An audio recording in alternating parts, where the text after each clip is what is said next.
우리가 이제 지난 시간에는 이제 성도를 위한 바울의 기도를 이제 마지막으로 이제 저희들이 봤습니다. 봤어요. 이제 1장 9절에서 12절까지 바울이 기도에서 성도의 삶의 표대, 이제 방향, 추구, 기도, 힘씀이 무엇이어야 하는가, 그리고 성도 각 개인뿐만 아니라 또 교회의 어떤 방향이기도 하고요. 그리고 이제 또 교회를 섬기는 또 인도자들에게도 주신 교회가 이렇게 나가야 되는 그러한 측면에 있어서 그러한 것들을 우리에게 인식시켜주고 보여주는 것을 바울의 기도를 통해서 봤습니다. 근데 바울이 이제 보면 고로새 교회 이런 상태를, 이런 소식을 듣고 나서 이제 아주 하나님께 감사하고 또 계속 지금 잘하고 있는 부분에 있어서 계속 계속 정진해 나갈 것을, 그리고 또 그들의 삶이 어떠한 모습으로 살아가야 하고 나타나야 되는 부분에 대해서 그 기도 가운데 이제 말씀하고 나서 보면은 이제 기도가 곧 이제 기도로만 끝나는 것이 아닌 것을 보게 되죠. 이제 사도 바울의 기도는 그냥 그 삶으로 연결을 했어요. 그 삶이 기도였고 행위가 기도였어요. 기도와 행위가 함께 갔었죠. 24절에 보면, 이제 1장 24절에 보면 바울은 이렇게 말하고 있어요. 나는 이제 너희를 위하여 받는 괴로움을 기뻐하고, 교회를 위하여 받는 괴로움을 기뻐하고, 그리스도의 남은 고난을 그의 몸된 교회를 위하여 내 육체에 채우노라. 그러니까 이것은 뭐죠? 이제 구원, 이걸 통해서 우리가 또 알 수 있는 것은, 우리가 그냥 딱 인식되는 것은, 구원 받았으면 다 이루어진 게 아니구나 알 수가 있죠. 그리고 구원 받았다고 이제 하면 이제는 그냥 맡겨놓고 그냥 주님 안에서 알아서 하십시오가 아니죠. 이제 보면 그들을 위해서, 그들이 계속 믿음 안에서 기도했던 것들이 그들의 삶에서 이루어지고 그런 성도의 합당한 그런 삶과 행실이 나타나도록 기도하고, 또 그것을 위해서 힘을 다하여 수고하고, 또 그로 인하여서 받는 고난을 오히려 그것을 이제 그리스도를 위하여, 몸된 교회를 위하여 이렇게 받는 고난을 하고, 오히려 그 괴로움들을 기뻐하고, 뭐라고 했냐면 그것을 육체에 채운다고 했거든요. 육체에 채운다는 것은 그냥 그 생각에 머무는 게 아니잖아요. 그 마음의 소원으로만 머무는 게 아니고 실질적인 행동으로 나타난 것을 보게 됩니다. 육체에 채웠다는 것은 그냥 삶을 이야기하는 거잖아요. 행실을 이야기하는 거잖아요. 그리고 2장 8절에 보면 이런 말씀이 있어요. 2장 8절에 잠깐만요. 죄송합니다. 28절 1장 28절에서부터 보면 뭐라고 되어 있냐면, 우리가 그를 전파하여 각 사람을 권하고, 그렇죠. 각 사람을 권하고, 지금 성도들에게 하신 말씀이잖아요. 근데 각 사람이라고 되어 있어요. 이것은 몇몇 사람만, 원하는 사람만, 뭐 교회 안에서 뭐 그냥 열심히 있는 사람들, 특정한 몇몇 사람들 위한 것이 아니라 모든 성도라는 모든 사람들을 이야기하고 있어요. 그 사람들이 삶에서 그 사람들 위해서 기도하고 있고, 기도의 내용들이 그렇고요. 또 그 목적이 그렇고요.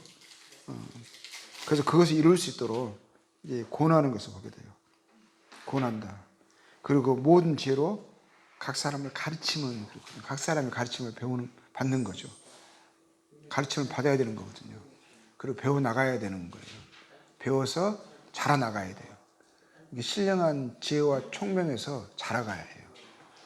하나님의 뜻을 아는 것에서 자라가고, 그러므로 하나님을 정말 삶에서 경험해야 돼요. 하나님과 함께 살아야 돼요. 동행하는 삶이 이루어져야 돼요. 그러기 위해서는 배워야 돼요. 고난을 받아야 돼요. 고난을 받으려면 배우려고 하는 열린 마음이 있어야 돼요. 그걸 자라가고자 하는 마음의 소원이 있어야 돼요. 그러니까 지적과 책망을 받으려고 하는 열린 마음이 있어야 돼요. 그래야만 배울 수가 있어요. 그래서 권하고 그랬어요. 그리고 가르치고 그렇게 해야만 각 사람을 그랬거든요. 각 사람을 그리스도 안에서 완전한 자로 세우려 하십니다. 그러니까 먼저 우리가 구원받고 나서 성장을 처음에 할 때 누구의 권유 아래서 누구의 가르침과 지적과 책망을 받으면서 속도 상하고 그러면서 좌충우돌하면서 그렇게 해서 자라야지 그 사람들이 다른 사람도 가르칠 수가 있어요. 그런 과정을 뛰어넘어 버리면 누구를 통해서 배우지 않는 사람은 누구를 가르칠 수가 없어요. 실질적인 측면에서 그냥 이야기하는 거거든요.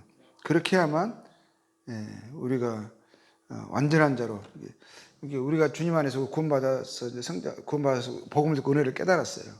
이제 그럼 우리가 복음의 내용을 다 들었잖아요. 들었으면 그거 모르는 게 아니거든요. 근데 그것이 진짜 머리로만 관념으로만 지식으로만 있지 않고 그것이 내 생각과 가치관과 삶에 그게 역사가 돼야 돼요. 그것이 나를 움직이게 해야 돼요. 이게 뭐냐면 피가 심장에만 있지 않잖아요. 피가 품어내서 온몸으로 가야 돼요. 발끝까지, 손끝까지. 이 머리에 그 작은 핏줄까지 가야 되거든요. 피가 안 닿으면 썩어요. 죽어요. 하나님의 말씀이 그 복음의 내용들이 우리의 삶의 모든 영역을 간섭해야 돼요. 다스려야 돼요. 삶의 모든 영역. 교회 생활만 말하는 게 아니에요. 삶의 모든 영역. 그런 부분에 있어서 그 하나님의 말씀이 흘러와서 그것에 영향을 미쳐야 돼요. 그래서 범사에라고 되어 있어요. 범사에. 잘하는 부분만 말하는 게 아니에요. 어떤 부분에 잘하는 부분은 그 사람의 성향과 기질이요. 그냥 그런 말씀을 들으면 쉽게 동화되는 부분이 있거든요. 그냥 잘할 수 있는 영역이 있어요. 그걸 이야기하는 게 아니에요. 그거는 제일 잘하시면 돼요. 순종하게 잘하는 어떤 환경 속에 자라가지고 잘할 수 있거든요. 근데 어려운 것은 뭐냐면 싫은 거예요. 어려운 거예요. 하기 싫은 거예요. 나하고는 안 맞는 거예요. 근데 그것들이 실상 보면은 변화가 필요한 부분이에요.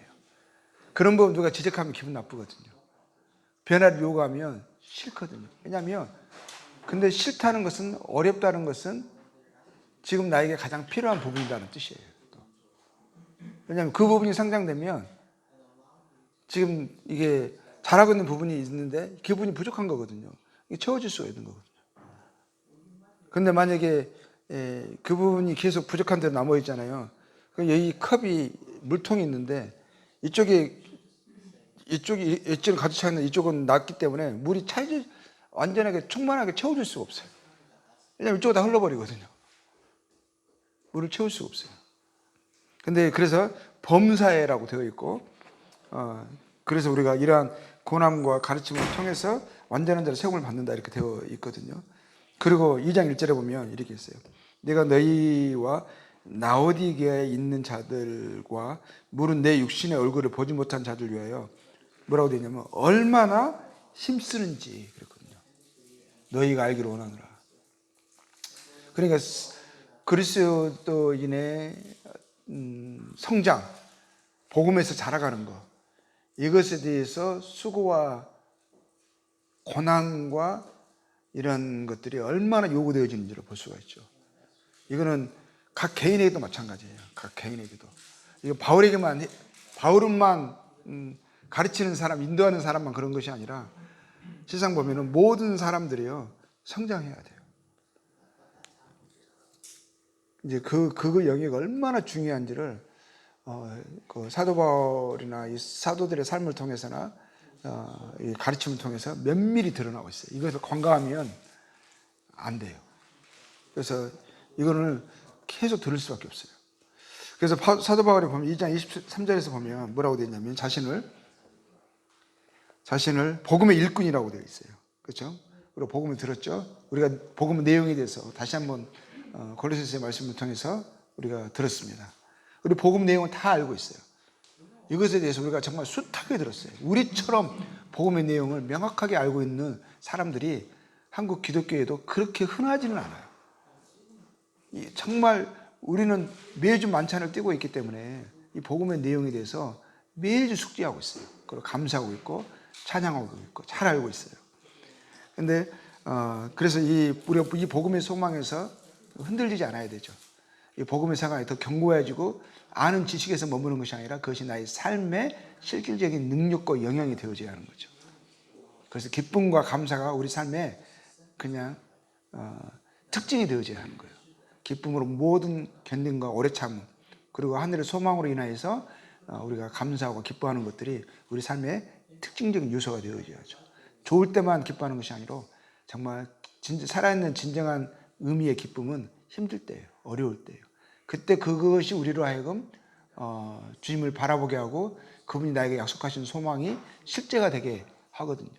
환난은 인내는 연단은 소망을 이루는 줄 알미로다 그랬거든요. 그래서 그 환난이 소망으로 이끌어서 감사와 기쁨으로 우리의 마음을 차지하지 않는다면 그건 너무 억울한 환난이에요. 그 환난은 의미가 없어요. 그냥 힘들 뿐이에요. 근데 그 환난이 그렇게 끝나면 너무 억울하잖아요. 너무 아깝잖아요. 하나님 우리에게 주신 연단인데 그거를 우리가 소망으로 감사로 우리가 나아갈 수 있도록 되어져야 하는 거죠. 나아가야 되는 거죠. 그래서 바울은 이렇게 복음의 일꾼이었고요. 이 분명한 복음을 전하는 사람이었어요. 그리고 복음의 가치를 알았죠. 복음은 모든 믿는 자에게 구원을 주시는 하나님의 능력이라고, 하나님의 지혜라고 분명히 알고 있었기 때문에 이 복음을 전하는데 정말 힘썼고 그것을 위해서는 자기 목숨도 전혀 귀한 것으로 여기지 않았어요. 자기 목숨보다 더 가치 있게 여겼어요. 그렇죠? 근데 그가 복음의 일꾼만이 아니라 그는 또 어떤 자였냐면 1장 22절에 잠깐만요. 1장 25절이죠. 그렇죠? 교회 일꾼이라고 되어 있어요. 교회 일꾼. 그리스도의 고난으로 이루신 일을 이제 통해서 교회 각 성도가 이 땅에서 이루죠. 열매로 나타내죠. 그리스도의 형상으로 드러나죠. 그렇게 복음이 믿음이 열매를 맺습니다. 열매를 맺는 것은 그 실제의 삶에서 살아 나타나는 거죠. 경험되는 거죠. 주 안에서 행하는 거죠. 주님을 힘입어서 또 주님을 섬기고 감사하고 살아가는 거죠. 그리스도로 살아가고 그가 그 안에서 살아가고 그리스도로 우리가 살아가고 주님 우리 안에 살아가고 그 열매는 우리의 마음, 성품, 행실로 나타나는 거예요. 완전해진 그러한 것들이 이제 우리가 갈수록 이제 완전함에 나아가는 완전한 자로 세우라 하신다. 계속 이제 그렇게 자라가야 된다. 주님을 더 드러내면서 나타내면서 정말 단상 보고 이 사람은 그리스도인이다. 경멸의 의미가 아니라 이 사람은 경멸의 의미가 아니라 나중에 성경을 통해서 그리스도를 알았는데 이 사람의 삶 속에서 그리스도의 모습이 그리스도가 어떠하심 나타나는 그런 어떤 그런 모습을 그 자치와 본을 쫓아가는 모습을 통해서 나타나는 선한 그런 주변 사람들의 증거가 되어져야 하는 거죠. 그러니까 이 교회 일꾼으로서 그는 정말 얼마나 힘썼고 힘을 다하여 수고했고 그리고 그를 통해서 받는 괴로움을 오히려 기쁨으로 여겼죠. 그래서 우리도 믿음 안에서 자라가야 되는 이제 그런 부분들에 대해서 이야기하고 있고요. 2장 6절에 보면 이런 말씀이 있어요. 이제 그리스도를 따른다는 의미가 이제 무엇인가에 대해서 보게 되는데 이제 믿음 안에 성장한다는 의미가 무엇인가 그런 측면을 한번 볼게요. 2장 6절에 보면 그러면 너희가 그리스도 예수로 주로 받았으니 주님으로 받았다고 되어 있어요. 그분이 나의 주님이시라고 되어 있어요. 그렇죠?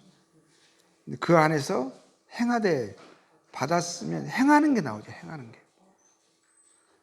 행하는 거 단순히 교회 생활보다 더 깊고 범위가 넓어요. 일상의 모든 삶, 범사를 이야기하는 거예요. 피가 흐르는데 한쪽만 팔만 흐르면 되겠어요? 머리만 흐르면 되겠어요? 머리만 흐르면 어떻게 되죠? 그런 정상적인 몸이 안 되는 거잖아요. 피는 온몸에 흘러야 되거든요. 범사에 흘러야 되거든요. 우리 모든 생활 영역에서 이제 흘러야 되는 거죠. 직장에서나 가정에서나 그리고 이웃과의 관계에서나 모르는 사람을 대면했을 때나 모든 것에서 그냥 우리가 주님 안에서 행해야 되는 거죠. 주님 안에서 그냥 주님이 입에 붙은 말이 아니라 말 그대로 그냥 그 의미 주님 안에서 우리가 행해야 되는 거죠. 그리고 7절에 보면 그 안에 뿌리를 박으며 되어 있어요. 뿌리를 박으며 세움을 받아 이제 교훈을 받은 대로. 자, 교훈을 받은 대로가 나오죠. 믿음에 굳게 서서 감사함을 넘치게 하라. 우리 골로새서에 감사함 7번 나온다고 했잖아요. 또 나옵니다. 감사함을 넘치게 하라 이렇게 나와 있어요. 그리고 누가 철학과 헛된 속임수로 너희를 사로잡을까 주의하라. 이제 우리가 이 부분은 이제 다음 시간에 내일 볼 것 같아요. 뭘 주의하고 뭘 따라야 되는지 주의하라. 이것은 사람의 전통과 세상의 초등학문을 따름이요 그리스도를 따름이 아니니라. 근데 그리스도를 따른다는 거, 그리스도를 따르는 걸 이야기하고 있잖아요. 그거를 너는 그리스도 예수를 주로 받았으니 그 안에서 행하라. 그리고 뿌리를 박으며 세움을 입으라. 그 안에서 이렇게 하셨거든요. 그리스도를 따른다는 것이 무엇인가? 나는 그리스도를 따르고 있어. 그분이 나의 주님이시여. 나 그분 안에서 행하고 있어. 라는 것이 그 사람이 그렇게 하고 있다면, 그 내면이 만약 그렇게 생각하고 살아가고 있다면 나타나는 증상들이 있을 거 아니에요. 증상들이. 그 사람이 마음을 모르니까 정말 그가 주님을 주님으로 여기고 그 안에서 행하고 그 뿌리를 계속 내리고 있고 그를 통해서 살아가고 있고 그리고 주님을 따른다고 하는 것이 무엇으로 알 수 있느냐? 입의 말로만 아니에요. 따른다는 것은 나타난 증거로 알 수 있어요. 증거가 뭐냐? 뭘 따르고 있는가? 옛적인 모습으로 보잖아요. 딱 따랐을 때는 보면은 뭘 따르고 있냐면 바른 교훈을 따르고 있어요. 여기서 7절에서 교훈을 받은 대로라고 되어 있죠. 디모데전서 우리가 디모데전서 우리 디도서 보고 있잖아요. 그래서 바른 교훈이라는 말이 참 많이 나와요. 바른 교훈. 그렇죠? 우리 성경에 대해서도 나오죠. 성경은 하나님의 영광으로 되어진 거잖아요. 성령의 영감으로 되어진 것으로 교훈과 나오거든요. 교훈과 제일 먼저 나온 게 교훈과 바르게 함과 교훈과 책망함과 바르게 함과 의로 교육하기에 유익하니. 그러면 거기서도 성경으로 이제서 하나님의 완전한 자로 세우게 하시는 것이 나오거든요. 그런데 교훈이 나오죠. 교훈. 그리스도 예수의 교훈이 나와요. 근데 그 교훈은 뭐냐? 결국 주님의 어떠하심을 이야기하는 거예요. 그분의 성품을 이야기하는 것이고요. 그러니까 선과 악의 선의 정의는 뭐냐? 주님이세요. 주님이 아닌 것들이 악이에요. 주님의 성품이 아닌 것들이. 주님이 기뻐하시고 좋아하시고 주님이 합당하게 여기시고 이게 다 선이에요. 선. 이것을 하라고 하는 게 교훈이에요. 그것을 알고 하라. 이게 교훈이죠. 우리 사람의 말로 들었을 때는 가르침을 받는 거니까 권함을 받는 거잖아요. 이제 그러니까 이것을 우리가 뭘로 우리는 얘기해 주냐면 받았을 때 이거를 교훈이라고 말하죠. 교훈으로 듣죠. 가르침을 듣는 거잖아요. 가르침을. 근데 이게 결국 뭐냐면 주님을 듣는 거예요. 주님을 아는 거예요. 그래서 그리스도를 따른다는 의미가 이제 그렇습니다. 그리스도가 주인이시고 그의 교훈, 가르침을 받고 그것을 믿고 감사함으로 그 교훈을 따르는 거죠. 따르는 게 그 주님을 따르는 거예요. 주님을 따른다고 하는데 주님의 뜻을, 가르치심을 따르잖아요. 그럼 그건 따르는 게 아니에요. 그거를 주님은 뭐라고 말씀하시냐면 그러한 사람들에 대해서 뭐라고 말하냐면 위선하는 자 이렇게 말해요. 그런 사람들을 외식하는 자들이요. 주님이 사람들에게 가장 어렵고 독한 말씀을, 그분이 온유하고 겸손하신 분이심에도 불구하고 정말 독한 말씀을 몇 번 하셨어요. 주님 너무 뭐랄까 너무 심하다 싶을 면전에서 막 독한 말씀 하셨거든요. 이 독사의 새끼들아. 그러면서 화있을진저는 저주받을 놈들아 이런 거예요. 저주가 너에게 있을지어다 이거거든요. 아주 어려운 말씀이거든요. 근데 그 사람들이 다 누구냐? 외식하는 자들이었어요. 겉으로만 종교적 모양을 갖고 있어요. 그런데 실상 마음은 하나님을 사랑하거나 그분을 알아서 그분을 닮고 따르고 싶거나 그런 것이 없어요. 그가 원했던 것은 사람의 칭찬과 영광이었고요. 결국은 안과 겉이 달랐어요. 종교적인 행동이었어요. 활동이었어요. 그런데 우리가 주님을 따른다는 것은 결국은 이제 주님이 나의 주인이시고 나의 생명이시고 그분의 가르침이 나의 삶의 토대이고 나의 살아가는 이유와 목적이 되는 거죠. 그래서 그것이 안 되고 미흡하게 됐을 때 내 마음속에서 뭐가 있냐면 애통함이 있어요. 근데 그 애통함을 복이라 말해요. 애통함이 반드시 있어요. 왜냐하면 우리가 육신에 살고 있고 이 세상이 악한 자 안에 처해 있거든요. 그러니까 성도는 애통하는 자들이에요. 의에 줄이고 굶주린 마음이 있어요. 그래서 성도들이 봤을 때는 없는 것 같으나 애통하는 자 같으나 막 이러는 거예요. 그렇지만 그들의 주님이 있고 그들이 쫓는 것이 그 애통이 바르기 때문에 그것이 채워질 것이기 때문에 그 채워주는 것이 참된 만족이 되기 때문에 그러한 자들을 주님은 복되다고 말씀하신 거죠. 세상 사람들은, 모르는 사람들은 뭐 그런 걸 가지고 뭐 가책을 갖고 그런 거 가지고 스트레스 받고 힘들어하냐고. 잊어버리고 한 잔 먹고 한 풀고 이렇게 그들은 쉽죠. 근데 우리는 그렇게 잘 안 풀어져요. 다른 것에 만족이 잘 안 돼. 왜 그러냐는 거예요. 우리는 주님 안에서 만족이 되는 그런 존재들이거든요. 그래서 우리가 따르는 주님은 이게 주님을 따르는 거죠. 그냥 입술로만 주님이 아니고 주님을 따르는 것은 이렇게 그것으로 나타나요. 그 나타나고 그럼으로써 더 자라가고 또 넘어지는데 근데 그 넘어지고 싶어서 넘어진 게 아니에요. 안 하고 싶은데 나 연약함 때문에 넘어진 거. 그래서 막 애통해하고 막 구하고 주님 저는 왜 그랬습니까? 하면서 또 붙들고 이러한 모습들이 정상적인 그리스도의 모습이에요. 그러면서 갈수록 어려웠던 부분들이 평생을 유지하는 것이 아니라 나의 약했던 부분들이 평생에 그것을 죽을 때까지 그걸 안고 무덤에 가는 게 아니라 그러한 것들이 극복되어지고 완전케 되어지고 그러면서 또 그러다 보면 또 다른 문제를 또 발견해요. 이상하게 더 깊어지는 거예요. 더 문제가 더 많아져. 옛날에는 문제가 아니었던 것이 이제 문제로 보이고 막 이렇게 되거든요. 그러니까 그리스도인의 삶은 좁은 삶이에요. 좁은 길의 삶이에요. 이 의에 대해서 주님에 대해서 가치를 보지 않고서는 도저히 살아갈 수 없는 길이에요. 그런데 또 이것이요. 또 뭐냐면 그러한 것들이 뭘 말하냐면 성도라는 증거래요. 정말 복음을 정말 알고 있구나, 복음을 믿고 있구나라는 증거로 그거를 말하는 거예요. 그래서 우리가 지금까지 들어왔던 거하고 제가 많이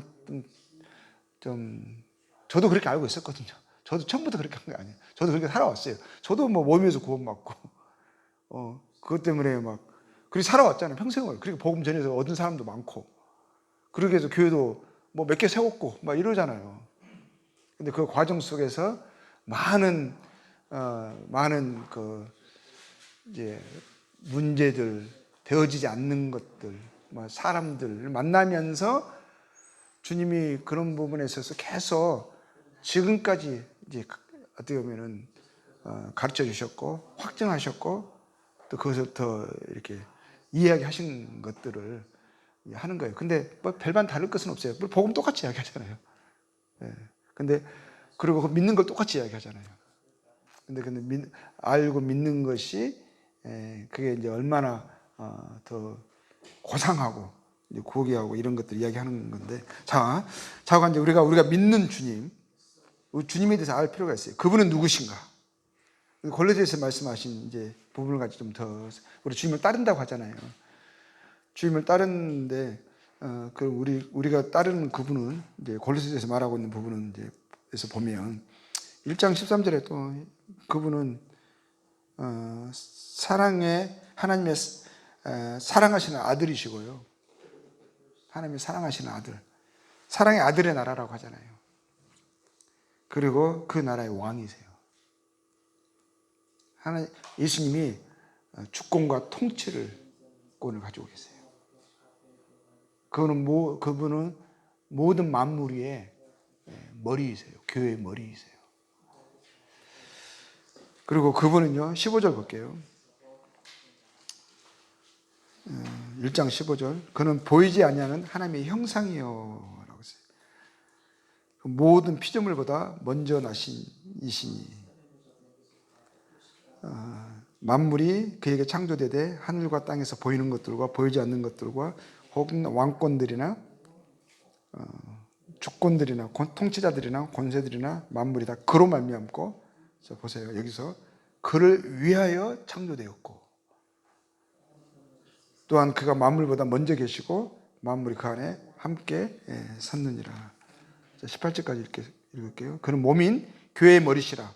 그가 근본이시요 죽은 자들 가운데서 먼저 나신 이시니 이는 친히 만물의 으뜸이 되게 되려 하심이요.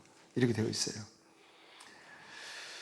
그러면 그분이 하나님의 보이지 아니하는 하나님의 형상이래요.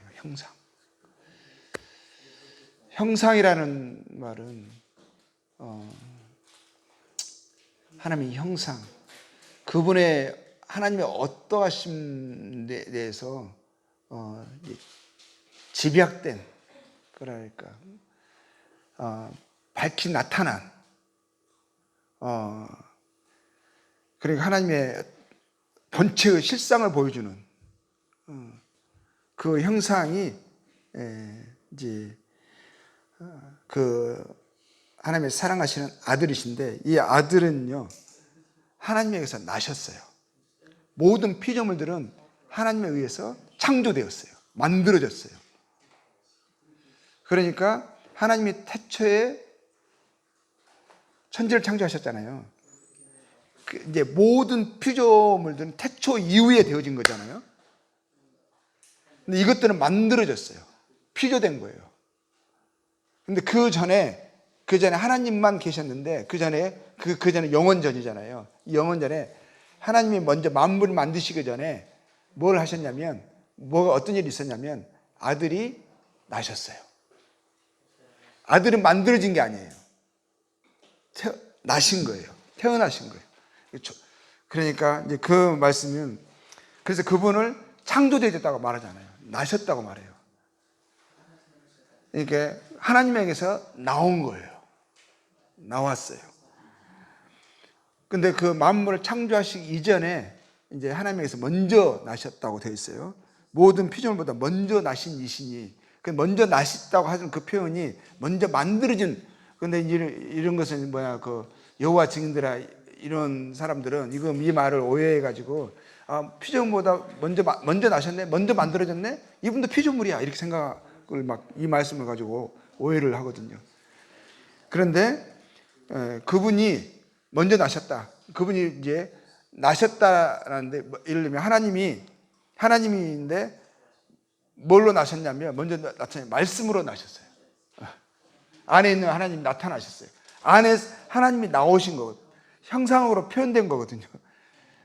나타나신 거거든요. 근데 나오셨는데, 나온 그분을 뭐라고 말하냐면, 나왔기 때문에, 피조물이 아니라 하나님의 안에서 나왔기 때문에 하나님의 존재가 본체가 이제 들릴 수 있는, 볼 수 있는 그런 상태로 나신 거잖아요. 그 상태를 그래서 이제 뭐라고 말하냐면, 나왔을 때 그것이 하나님 뭐로 나타나시냐면 말씀으로 나타나셨어요. 하나님 말씀으로. 그래서 그 말씀이 이제 뭘 하냐면 창조하시죠. 그래서 하나님이 태초에 말씀이 계셨고, 말씀이 하나님과 함께 계셨고, 말씀이 곧 하나님이 하시는 거예요. 그래서 그 말씀이 나셨기 때문에 뭐라고 묘라하냐면, 나신 분은 하나님의 아들이라 표현을 하는 거예요. 하나님 아들. 이 부분을 항상 제가 설명할 때마다, 복음 전할 때도 이걸 설명을 하거든요. 항상 사람들은 알 듯하면서 모르겠고, 저도 말하면서도요, 이거를 더 이상의 인간의 언어로는 이거는 이해돼야 되는 부분, 받아들여야 되는 부분이지 논리로는 잘 설명이 안 돼요. 자관, 인간의 언어로 정의를 내릴 수가 없는 영역이에요. 그렇게 표현되어 있어요. 그런데 그 말씀이, 하나님이 뭐냐면 존재하는 하늘과 땅에서 보이는 것들과 보이지 않는 것들을 다 지으셨대요. 다 그분이 그러니까 창조주세요. 그러니까 하나님께서 나신 이가 그 아들이 만물의 창조주시죠. 하나님이시죠. 그러죠? 그리고 왕권이나 주권들이나 이 모든 것들, 그 통치자들이 있잖아요. 그런 모든 개념, 그것들도 어디에서 나왔냐? 피조물에 있어서 왕권, 주권, 통치자, 천사를 포함해서 모든 그런 어떤 권세 있는 자들, 통치자들, 권세들이 어디서 나오느냐? 이분에 의해서 주어진 거예요. 만들어진 거예요. 그러니까 이 모든 만물들이 다 누구에 의해서 지어지냐면 그 하나님의 형상이신, 그 하나님께서 나신 이인, 그분을 통해서 존재하게 됐어요. 그래서 존재하는 모든 것이 그가 없이는 되어진 것이 없고 라고 되어 있는 거예요. 그래서 그로 말미암고, 여기서 나와요. 더 중요한 게 있어요. 그를 위하여 창조되었고. 피조물이 목적이 아니라 그 창조하신 이가 목적이에요. 그분의 뭐냐면 하나님, 그분의 영광을 나타내신 거예요. 그분의 존재를 드러내신 거예요. 존재 영광을 드러내신 거잖아요. 그러니까 모든 되어진 것들은 그분을 드러내고 있는 거예요. 하나님의 그 존재하심과 그 영광과 그 크심을, 모든 것들이 그것에 대한 반영이고 하나의 또 형상이고 이러는 거예요. 그러니까 피조물이 주체가 아니고 목적이 아니라, 피조물이 영광을 받는 것은 영광을 만드신 분이 그를 통해서 영광이 나타난 거예요. 받는 거예요. 그러니까 그를 위하여요. 그를 위하여. 그래서 만물보다 먼저 계시고 모든 만물이 그분 안에서 가치를 얻는 거고, 존재를 얻는 거고, 영광을 얻는 거고, 기쁨을 얻는 거고, 그런 거예요. 그래서 그분의 영광을, 그분이 의해서 되어진 존재다, 그 자체가 영광이 되는 거예요. 근데 그분의 영광을 위해서 산다, 이게 우리의 영광이 되고 기쁨이 되는 거예요. 근데 이제 더 18절에서 보게 되면, 그는 몸인 교회의 머리라. 그가 근본이시오. 근본. 먼저 나신 이잖아요. 그분에 의해서 모든 것이 지어지게 됐잖아요. 근본이시잖아요. 근데 여기서 보면 우리가 자주 읽으면서도 잘 의미가 잘 명확하게 이해되지 않고, 뭔가 알 것 같은데, 그런 것 같은데 하면서도 감사하면서 넘어가는 대목들이거든요. 이런 부분들이. 죽은 자들 가운데서 먼저 나신 이시니 이는 친히 만물의 으뜸이 되려 합니다. 근데 만물의 으뜸이 되려 합니다. 하나님 그분이 지으셨잖아요. 지으시는데 이게 보면 느낌이, 그것들, 만물 지어진 이것들이요, 완성이 아닌 느낌이 들어요. 완성. 어떤 게 완성이냐면, 이거는 마치 어떤 느낌이냐면 흙 같아. 흙으로 되어진 존재들, 흙 속에 있는 심은 씨 같은, 마치 뭐냐면 유충 있잖아요. 유충. 예. 번데기 같은 유충이 있잖아요. 그런 거. 근데 그 유충은 나중에 성충이 되는 것이 나비잖아요. 예? 성충이, 그 전의 상태, 죽은 자 가운데서 다시 일어나는 게 있잖아요. 그게 완성된 상태. 하나님의 모든 계획에 땅에 있다가 땅에서 여기서 이것들의 결말, 목적, 완성이 뭐냐면 이것들이 새 하늘과 새 땅은 다 일종의 어떤 거냐면 흙 속에, 땅 속에 있는 것 같아요. 그리고 근데 여기서 부활을 하잖아요. 살아나잖아요. 근데 그게 진정한 생명이고 그게 목적이에요. 그런데 그래서 이 모든 만물 위에 뭐가 있냐면 만물 위에 그리스도가 하나님 형상이신 먼저 나신 이가 계세요. 모든 존재하는 것들이 그분을 위해서 존재하게 됐어요. 그분이 위에 계세요. 근데 우리 인간의 언어로 생각으로는 이게 다 이해가 안 되니까 그냥 한번 들어보세요. 그냥 잘 알고 있는 거니까. 근데 이 모든 만물 위에 그리스도가 이제 계시는데, 근데 뭐냐면 만물 위에 뭐가 있냐면 그리스도가 있는데 그 죽었다 다시 살아나신 그리스도가 으뜸이시고 먼저 나신 일인데 이 뭐가 있냐면 교회가 있어요. 교회가 만물 위에 교회가 있어요. 그 교회를 그분의 몸이라 이야기하시는 거예요. 근데 그러면 그리스도의 완성은 몸과 머리의 완성이잖아요. 그렇죠? 근데 죽은 자 가운데서 다시 살아나신 그리스도가 교회와 함께 살아나는 거예요. 교회가 함께 살아나는 거예요. 그래서 교회가 곧 그리스도예요. 그리스도의 몸이니까. 그러니까 예수님이 으뜸이시죠. 그리고 우리가 뭐냐면 으뜸 대신 그분이 먼저 나셨잖아요. 근데 우리는 그분과 함께 그분이 첫 열매이시고 우리 그분과 함께 우리가 이제 부활한 자가 됐죠. 그리고 최종적으로 부활을 경험하게 될 거예요. 지금 우리는 부활을 그리스도 예수 안에서 믿음으로 화합해서 일으키심을 받았느니라는 말씀이 있지만 경험된 건 아니에요. 우리가 몸을 완전히 벗고 그분처럼 새 몸을 입을 때 완전히 이제 그때 경험될 거예요. 그때 우리가 이제 그것이 뭐냐면 그게 만물 있고 만물 위에 있는 거죠. 으뜸이죠. 그리스도가 그래서 그 의미에서 만물이 으뜸이 되셨다 하는 거예요. 본질이라 근본이다 하시는 거예요. 근본. 근데 우리가 뭐예요? 그 으뜸에 연합된 자가 된 거예요. 그러니까 이 신비는 영원토록 풀어야 돼요. 근데 우리가 그 비밀을, 그 계시를 들은 자예요. 하나님의 비밀이 누설이 됐어요. 1급 정보가 우리들에게 펼쳐졌어요. 무슨 말씀인지 알겠어요? 우리는 하나님의 비밀을 들은 스파이들이에요. 하나님의 비밀을 우리에게 알려줬어요. 알려주셨어요.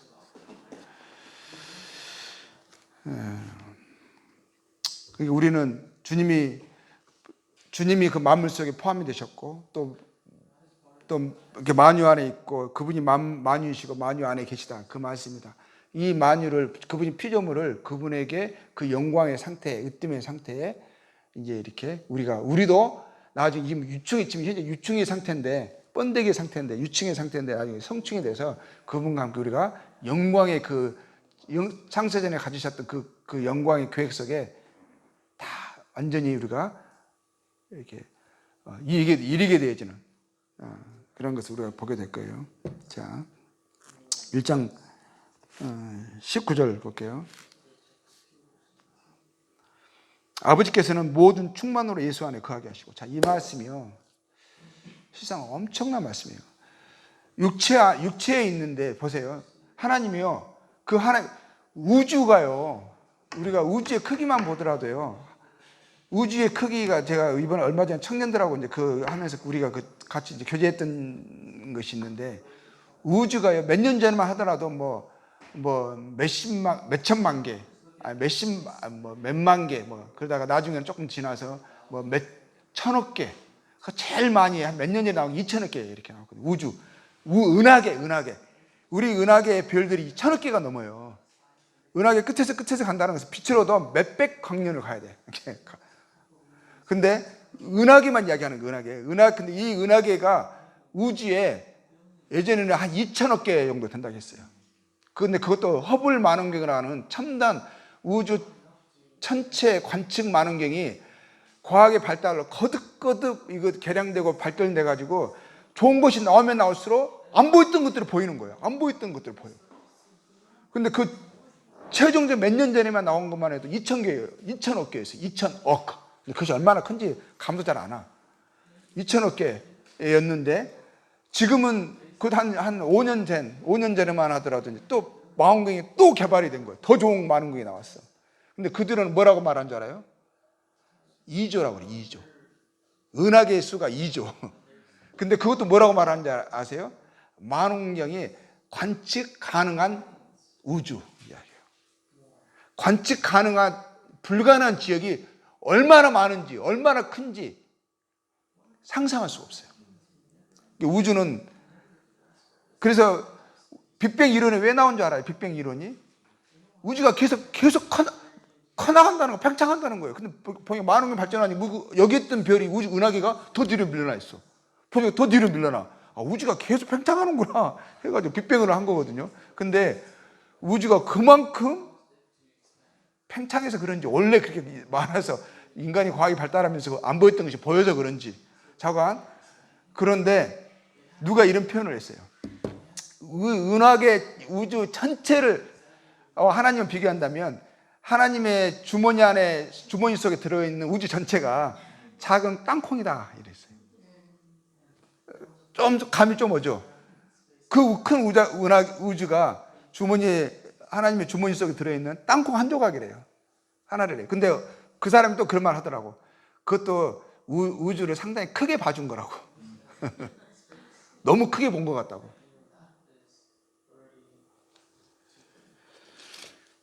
그런데 그 크신 하나님이요, 얼마나 크시고 놀라우신 분인지 그분의 영광과 크심을 이 우주 속에 조금씩 보여서, 만드신 만물 가운데 보여서 알려주셨거든요. 이게 뭐냐면 조금 짐작할 수 있게끔, 맛을 볼 수 있게끔 맛보는 거예요. 해주셨어요. 그랬는데 놀라운 것은 그 하나님의 충만하심이요, 한 육체 안에 다 들어와 있는 거예요. 아니, 우리 인간이 우주를 담을 수가 없는데, 우주는커녕 내 자신도 내 앞가름도 못하는데, 앞가름도 못하는데 한 육체 안에 우주를 담았다고 말씀하시는 것이 아니라 하나님의 모든 것을, 충만하심들을 그 육체 안에 거하게 하셨대요. 우주가 그분 안에 들어온 거예요. 하나님의 모든 것이 그분 안에 존재하게 된 거예요. 그걸 2장 7절에 볼게요. 또 다른 말을 이렇게 표현했어요. 2장 9절에 뭐라 했냐면 그 안에 신성의 모든 충만이 육체로 거하시고, 신성의 모든 충만이 육체로 거하시고. 이 말이요, 우리가 그냥 넘기지만 이해도 못하고, 이해한다고 어떻게 또 이해했다고 할 수가 있겠어요. 근데 신성의 모든 충만, 하나님의 모든 충만, 하나님의 모든 것이 한 육체 안에 거하시는데 그 육체, 그분이 누구시냐? 예수 그리스도라는 거예요. 근데 그분이 얼마나 크시고 얼마나 놀라우시고 얼마나 위대하신 것을 그 육체 안에 꽁꽁 담으셨어요.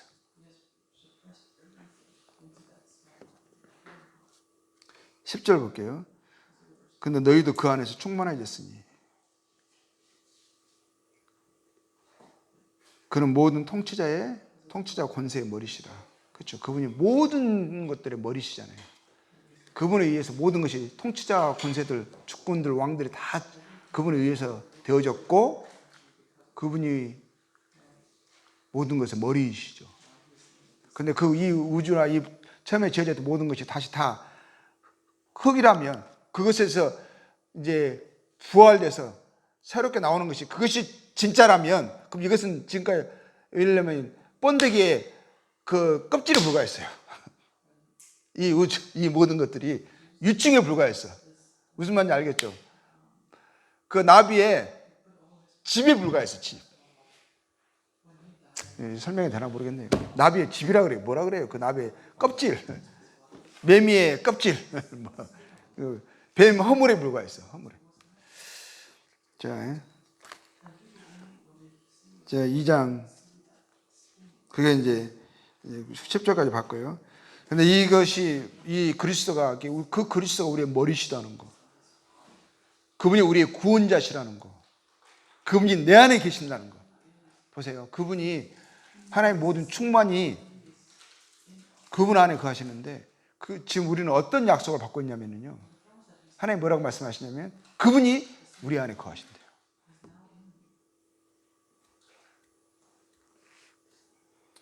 그런데 이것에 대해서 뭐라고 말씀하시냐면 1장 26절 볼게요. 1장 26절. 이 비밀은 만세와 1장 26절이에요. 만세와 만대로부터 감춰졌던 것인데, 그래서 뭐라고 했어요? 만세와 만대로부터 감춰졌던 하나님의 비밀이에요. 하나님의 창조하실 때 그분이 가지셨던 그 창조의 핵심이었어요. 그 하나님 모든 계획의 골자이셨어요. 근데 이 비밀은 감춰졌던 거거든요. 알 수 없었어요. 어떻게 알 수 있겠어요? 하나님이 알려주지 않으면 다 알 수도 없고, 알려주신다 할지라도 이해할 수가 없어요.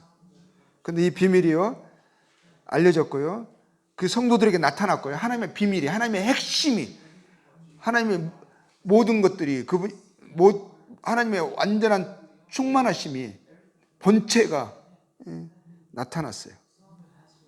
27절에 이 비밀은 이제 하나님이 그들로 하여금 이 비밀의 영광이 이방인 가운데 얼마나 풍성한지를, 비밀의 영광이라고 되어 있어요. 얼마나 풍성한지를 알게 하려 하심이라. 이 비밀은 너희 안에 계신 그리스도니. 너희 안에 계신 그리스도니. 그리스도가 하나님의 모든 충만하심이 그의 육체 안에 계셨고, 신성의 모든 충만이 그 안에 거하신 그분이 이제 우리의 주가 되시고, 우리의 구주가 되시고, 우리의 머리가 되신 그분이, 우리의 영광이 되신 그분이요, 우리의 생명이 되신 그분이 이제 뭐냐면 우리 안에 거하신대요. 우리 안에 약속으로, 우리 안에 생명으로 우리 안에 계시다고. 그 너희의 영광의 소망이니라. 그래서 우리가 바로 그래서 그분을 알고, 그분을 기뻐하고, 그분을 따르고 이러기를 정말 간절히 원했던 거예요. 그래서 그리스도의 사랑이 너희 안에 있기를 원하노라. 그 사랑이 너희를 강권하기를 원하노라. 그래서 정말 사랑하지 않을 때는, 그럼에도 불구하고 하나님의 이 사랑을 모르고 여전히 세상을 살아가며 육체를 사랑하며 십자가의 원수의 형태로 살아가는 사람들 보게 되면 이런 말을 했죠. 마지막으로 그리스도를 사랑하지 않는 자는 저주를 받는다. 이런 말도 하게 되고 그러죠. 그래서 2장 2절에 이제 볼게요. 이제 이거 읽고 2장 2절 3절 마지막으로 마칠 것 같습니다. 이는 그들 마음에 위안을 받고, 자, 그렇다면 우리가 마음에 정말 위안이 되지 않나요? 우리가 그리스도 안에 있다는 거. 그분이 우리의 소망이라는 거. 그분이 우리의 생명이라는 거. 그분이 우리의 머리라는 거. 우리가 그분의 영광에 참여할 약속을 받았다는 거. 그것을 이루기 위해서, 그 약속을 주시기 위해서 하나님이 그 아들 예수 그리스도와 함께 모든 것을 준비하셨다는 거. 우리 하나님의 비밀을 우리가 알게 됐어요. 마음의 위안을 받고, 뭐라고 되어 있죠? 위안을 받고, 이 땅에서는 이제 그러면 마음의 위안과 위안은 격려, 힘이거든요. 그게 우리의 능력이 되는 거거든요. 마음의 담대함이 생기는 거거든요. 그래서 그걸 통해서 마음의 위안과 담대함을 갖고, 그러면서 우리의 삶의 모습이 그것이 있으면 항상 보면은 이것이 원인이 있으면 결과가 있어요. 그렇죠? 근데 그 위안을 받고, 그 다음에 뭐예요? 사랑 안에서 연합이 나와요. 그래서 교회와 함께 하는 것에 대해, 교회에서 철과 철이 맞대어 서로 강하게 한다고 하거든요. 서로 친구가 친구의 얼굴에 서로 빛나게 한다고 하거든요. 근데 하나님이 이 죄인들을 다 모아놨어. 교회만큼 이상한 그룹이 없어요. 동아리도 아니에요. 취미가 같거나, 뭐라 그럴까, 같은 집안이거나, 아니면은 뭐죠? 같은 성향의, 같은 레벨의 사람들이거나, 이것도 아니에요. 초대교회 보세요. 노예하고 종하고 같이 있는데, 노예가 교회 장로야. 그런 거 상상이나 할 수 있겠어요? 그런데 하나님이 다 자기 배경이 있고, 생각이 있고, 고집이 있고, 기질이 있고, 막 다 진짜 각양각색이잖아요. 뭐 제잘난 맛에 살고, 막 별 성향이 다 있잖아요. 그런데 그거를 교회 안에 모아놨어. 그리고 교회 안에 있으래. 그러면서 뭘 배우라냐면, 사랑 안에서 연합하는 것을 힘쓰라는 거예요. 배우라는 거예요. 서로 용납하고 배우라는 거예요. 근데 여기서 뛰쳐나가죠. 싫죠. 그리고 나 혼자 교회에 있더라, 나 혼자 신앙생활하고 나 혼자 예배드리고 이러죠. 그러면 그냥 그럼 나 주님 섬기니까, 주님이 나를 아시니까 이렇게 생각할 수 있는데, 하나님의 뜻이, 방법이 그게 아니에요. 그러면 원만한 이해에 이를 수가 없어요. 하나님의 뜻에서 성장해 나갈 수가 없어. 중요한 것은 이 사랑 안에서 연합을 해야 돼요. 함께, 교회가 함께 연합하면서 자기 것을 내려놓으면서 부인하면서 하나님의 뜻을 우선하면서 이 사랑하는 것을 배워야 되거든요. 이거 배우지 못하면 교회만큼 문제투성이고 더럽고 정말 골치 아픈 이런 그룹이 없어요. 진짜 말 그대로 난장판이 돼요. 그러면 육신의 난무. 결국 누가 여기서 나중에 교회 하게 누가 되겠어요? 목소리 큰 사람, 힘센 사람, 돈 있는 사람, 사람을 끌어모으는 사람, 당기는 사람. 결국 교회들의 나중에 실패하는 모습들이 그 모습들이거든요. 그 본이나 사랑이나 이것이 멸시가 돼. 근데 근데 초대교회에 보면은 이제 그게 아니었거든요. 근데 그럴 때가 부응하죠. 그 안에서 사랑을 보고, 겸손을 보고, 섬김을 보고, 거기 안에서 하나됨을 보고, 뭐 신분이 없잖아요. 뭐 어른, 나이든 어린 사람, 이게 그런 게 없잖아요. 무시되는 게 없잖아요. 근데 그렇지 않으면은 여기서 무시하죠. 여기서도 세상과 똑같이 한 통속이 되는 거죠. 이것이 새로운 이 문화가, 이 새로운 교훈이 세상에 영향을 주는 것이 아니라 세상의 것이 이 안에 들어오죠. 그대로.